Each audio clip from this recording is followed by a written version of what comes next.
Parts of speech को 4 different families में divide करके आसान तरीके से समझने की कोशिश करते हैं।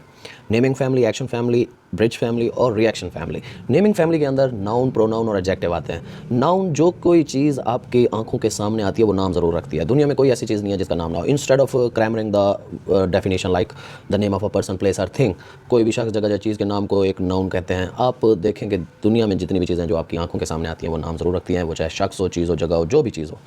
तो नाउन के बाद जो प्रोनाउन होता है, वो नाउन के बजाय जो भी लफ्ज़ यूज़ हो रहा होता है वो एक प्रोनाउन होता है। इंग्लिश के अंदर he, she, it, I, we, you, they जो भी पढ़ाते हैं वो एक नाउन की बजाय रेपिटिशन को अवॉइड करने के लिए प्रोनाउन का इस्तेमाल किया जाता है, जो कि पार्ट्स ऑफ स्पीच के अंदर दूसरा पार्ट्स ऑफ स्पीच है और ये नेमिंग फैमिली के अंदर आता है। और अब नाउन या प्रोनाउन दोनों के बारे में कोई भी वर्ड जो कि इनके बारे में खूबी या खामी, कोई भी चीज़ क्वालिफाई करता हो, कोई भी चीज़ मज़ीद बता रहा हो, तो उस वर्ड को हम एडजेक्टिव बोलते हैं। तो ये तीनों नेमिंग फैमिली के अंदर आ जाएंगे। और उसके बाद है एक्शन फैमिली। दुनिया के अंदर जितने भी वर्ड हैं जो कि एक्शन को ज़ाहिर करते हैं वो वर्ब कहलाते हैं। और इन एक्शन के बारे में जो आप मज़ीद उनकी शिद्दत, एक्शन की शिद्दत होती है काम की, वो बयान करने वाले वर्ड जो होते हैं उन्हें हम एडवर्ब बोलते हैं। लाइक अगर मैं रनिंग है, रनिंग एक एक्शन है, तो अगर कोई कहता है कि ही इज़ रनिंग फास्टली, अब वो तेज़ी से दौड़ रहा है, जो फास्टली है वो एक रनिंग की शिद्दत को बता रहा है। फास्टली जो है वो एडवर्ब होगा और रनिंग जो है वो एक एक्शन वर्ड है।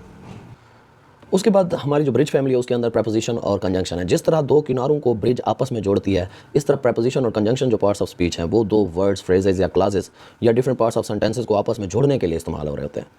प्रेपोजिशन की मिसाल के अंदर आप देखें कि students are going to school. अब ये स्टूडेंट्स आर गोइंग एक सेंटेंस है और टू स्कूल जो कि उसकी डायरेक्शन को बयान करने के लिए, आपस में उनको जोड़ने के लिए यूज़ हो रहा होता है, वो एक प्रेपोजिशन है, टू। और उसके बाद जो हमारे कंजंक्शंस हैं, कंजंक्शंस में फैन बॉयज़ एक फार्मूला भी यूज़ हो रहा होता है जिसमें आप डिफरेंट कंजंक्शंस को याद रखने के लिए फार्मूला यूज़ करते हैं। तो कंजंक्शंस भी इसी तरह डिफरेंट वर्ड्स, क्लासेस और सेंटेंसेस को आपस में जोड़ने के लिए इस्तेमाल हो रहे होते हैं। I am a teacher and my brother is a doctor. अब अगर हम ये कहते हैं तो इसमें दो सेंटेंसेस को आपस में जोड़ने के लिए मैंने एंड का इस्तेमाल किया है, जिस तरह दो किनारों को जोड़ने के लिए ब्रिज यूज़ हो रही होती है। तो दीज टू प्रेपोजिशन और कंजंक्शन जो पार्ट्स ऑफ स्पीच हैं ये ब्रिज फैमिली के अंदर आते हैं। और लास्ट में जो हमारी फैमिली है वो है रिएक्शन फैमिली। अब उसमें जो वर्ड हैं हमारी स्पीच के अंदर हम बाज़ दफ़ा ऐसे अल्फाज यूज़ करते हैं जो हमारी फीलिंग्स या रिएक्शंस को बयान कर रहे होते हैं। उनका बेसिकली अपना कोई मीनिंग नहीं होता। जैसे मैं अब आप हैरानी का इज़हार करने के लिए वाओ बोलते हैं, और किसी अफसरदगी का इज़हार करने के लिए तो ओहो, या आप जिस तरह आउच, पेन के रिएक्शन या फीलिंग को बयान करने के लिए।